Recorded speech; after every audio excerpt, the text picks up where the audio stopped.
नमस्कार दोस्तों, आप देख रहे हैं युगचरण। आइए जानते हैं 14 अक्टूबर की ताज़ा और बड़ी खबरें। आप इस वीडियो को कहां से देख रहे हैं कमेंट करके बताइए। साथ ही डेली अपडेट के लिए युगचरण चैनल को सब्सक्राइब कर लें। आज की पहली खबर है कि पीएम इंटर्नशिप योजना के लिए आज से रजिस्ट्रेशन शुरू। मिनिस्ट्री ऑफ कॉर्पोरेट अफेयर्स ने पीएम इंटर्नशिप योजना के लिए रजिस्ट्रेशन शुरू कर दिए हैं।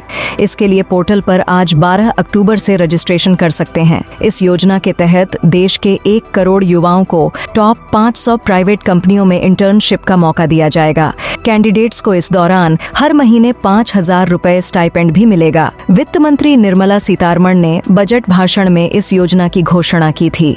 इसके तहत 21 से 24 साल तक के युवाओं को इंटर्नशिप की मदद से रोजगार के काबिल बनाया जाएगा। ईरान के सैन्य ठिकानों पर हमला कर सकता है इजराइल। ईरान ने हिजबुल्लाह चीफ हसन नसरल्लाह की मौत का बदला लेने के लिए 1 अक्टूबर को इजराइल पर 200 मिसाइलें दागी थीं। अमेरिका को शक है कि इसका बदला लेने के लिए इजराइल अब ईरान के सैन्य ठिकानों को निशाना बना सकता है। अमेरिकी मीडिया हाउस NBC ने अमेरिकी अधिकारियों के हवाले से ये जानकारी दी है। रिपोर्ट के मुताबिक अमेरिका को नहीं लगता कि इजराइल पलटवार में ईरान के न्यूक्लियर ठिकानों को निशाना बनाएगा। हालांकि ईरान के एनर्जी इंफ्रास्ट्रक्चर पर अटैक की आशंका भी जताई गई है। ठंड की दस्तक। IMD ने जारी किया अपडेट। जाने कब से शुरू होगी सर्दी। मौसम धीरे धीरे करवट ले रहा है। देश के लगभग सभी राज्यों से मानसून की विदाई हो गई है। कई राज्यों में ठंड ने दस्तक भी दे दी है। अक्टूबर के दूसरे हफ्ते में बद्रीनाथ धाम के साथ ही हेमकुंड में भी बर्फबारी हुई है। मौसम विभाग IMD के अनुसार दिल्ली में 11 से 13 अक्टूबर तक मौसम साफ रहेगा। वहीं 14 अक्टूबर के बाद से मौसम में बदलाव देखने को मिलेंगे। बदलाव के समय हल्के फुल्के बादल देखने को मिल सकते हैं। इसके बाद से दिल्ली में मौसम में परिवर्तन देखने को मिलेगा और ठंड की शुरुआत हो जाएगी। गाड़ी पर लिखी ये बात तो कटेगा, इतने रुपए का चालान। आपने भी रास्ते में चलते वक्त कई तरह की गाड़ियां देखी होंगी जिनमें अलग अलग शायरी, स्लोगन लिखे हुए होते हैं या फिर नंबर प्लेट पर धर्म, जाति से जुड़े शब्द लिखे होते हैं। लोग नंबर प्लेट के चक्कर में लाखों रुपए खर्च कर देते हैं ताकि वह फैंसी दिखे। लेकिन क्या आपको पता है कि मोटर वाहन अधिनियम के तहत यह सब करना आपको भारी पड़ सकता है? अगर आपने अपनी गाड़ी के पीछे या नेम प्लेट पर कुछ लिखवा रखा है तो आज ही सावधान हो जाए, अन्यथा यह आपको चालान भरना पड़ सकता है। पाकिस्तानी ड्रोन से हेरोइन और हथियार की सप्लाई। BSF ने मंसूबों को किया नाकाम। सीमा सुरक्षा बल BSF ने एक बार फिर पाकिस्तान के मंसूबों को नाकाम कर दिया है। BSF ने शनिवार को पंजाब के फिरोजपुर के पास एक ड्रोन को मार गिराया जो पाकिस्तान से तस्करी का सामान लेकर आ रहा था। भारतीय सीमा पर रोके गए ड्रोन में 500 ग्राम हेरोइन, 1 पिस्तौल और 1 मैगजीन पाई गई। BSF ने 24 घंटे में 2 पाकिस्तानी ड्रोन को मार ढेर किया है। राम मंदिर का शिखर चौकोर नहीं, अष्टकोणीय बनेगा। अयोध्या के श्री राम मंदिर के शिखर का निर्माण शुरू हो गया है। इस नवरात्रि के पहले दिन पहला पत्थर रखकर शिखर का निर्माण शुरू किया गया। जमीन से 161 फीट ऊंचा शिखर 120 दिन में तैयार हो जाएगा। नागर शैली में बनने वाला शिखर अष्टकोणीय होगा। खास बात यह है कि यह पहला राम मंदिर है जिसका शिखर अष्टकोणीय है।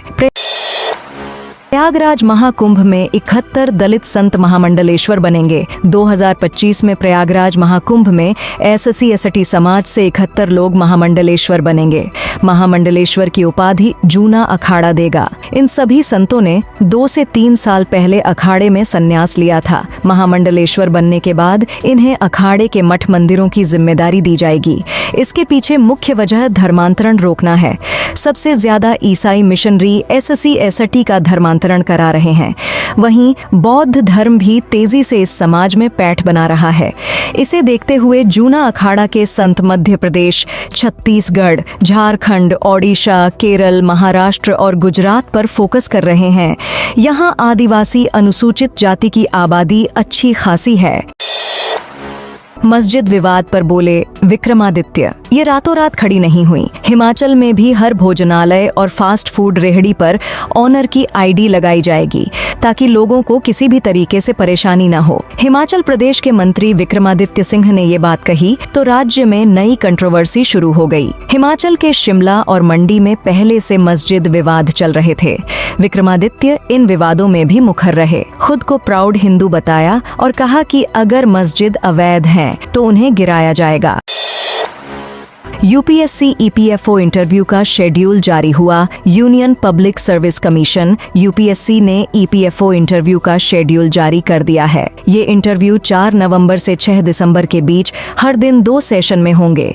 रिटन एग्जाम क्वालिफाई कर चुके कैंडिडेट्स इंटरव्यू के लिए सिलेक्टेड कैंडिडेट्स की लिस्ट यूपीएससी की ऑफिशियल वेबसाइट upsc.gov.in पर देख सकते हैं। सिलेक्टेड कैंडिडेट्स को इंटरव्यू की तय डेट पर दिल्ली के धौलपुर हाउस में इंटरव्यू देना होगा।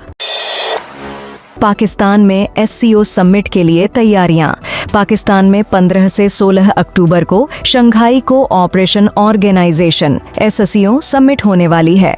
इसकी तैयारियां को लेकर रविवार 13 अक्टूबर को पाकिस्तानी अधिकारियों की एक बैठक हुई। रिपोर्ट के मुताबिक इस बैठक में समिट के लिए राजधानी इस्लामाबाद को बंद करने का फैसला किया जा रहा है। दरअसल पीटीआई कार्यकर्ताओं के हिंसक प्रदर्शनों और राजनीतिक अशांति को लेकर पाकिस्तान की सरकार परेशान है। शहबाज शरीफ नहीं चाहते समिट के दौरान प्रदर्शनों से सुरक्षा हालात बिगड़ें और देश की छवि खराब हो। इस समिट में भारत के विदेश मंत्री एस जयशंकर भी हिस्सा लेंगे। उनके अलावा समिट में चीन के प्रधानमंत्री ली कीयांग, रूसी प्रधानमंत्री मिखाइल मिशुस्तिन समेत अन्य देशों के प्रमुख शामिल होंगे। भारत को Asian table tennis women's double में पहला मेडल। भारतीय पैडलर अयहिका मुखर्जी और सुतीर्था मुखर्जी ने एशियन टेबल टेनिस चैंपियनशिप की विमेंस डबल्स कैटेगरी में ब्रॉन्ज मेडल जीत लिया है। टूर्नामेंट के 52 साल के इतिहास में पहली बार हुआ है। भारत को टीम इवेंट के अलावा किसी कैटेगरी में मेडल मिला है। Tilak Varma emerging Asia cup में इंडिया ए के कप्तान होंगे। Mains T20 emerging Asia cup के लिए तिलक वर्मा को इंडिया ए का कप्तान बनाया गया है। तिलक वर्मा भारत के लिए 4 वनडे और 16 T20 खेल चुके हैं। इंडिया ए में उनके अलावा भारत से खेल चुके अभिषेक शर्मा और राहुल चाहर को भी जगह दी गई है। टूर्नामेंट की शुरुआत 18 अक्टूबर से होगी। रिसर्च असिस्टेंट के लिए 15 से करें आवेदन। राजस्थान लोक सेवा आयोग RPSC की ओर से मूल्यांकन विभाग में अनुसंधान सहायक के 26 पदों पर भर्ती के लिए ऑनलाइन आवेदन 15 अक्टूबर से शुरू होंगे। इसके लिए 13 नवंबर 2024 की रात्रि 12 बजे तक किए जा सकेंगे।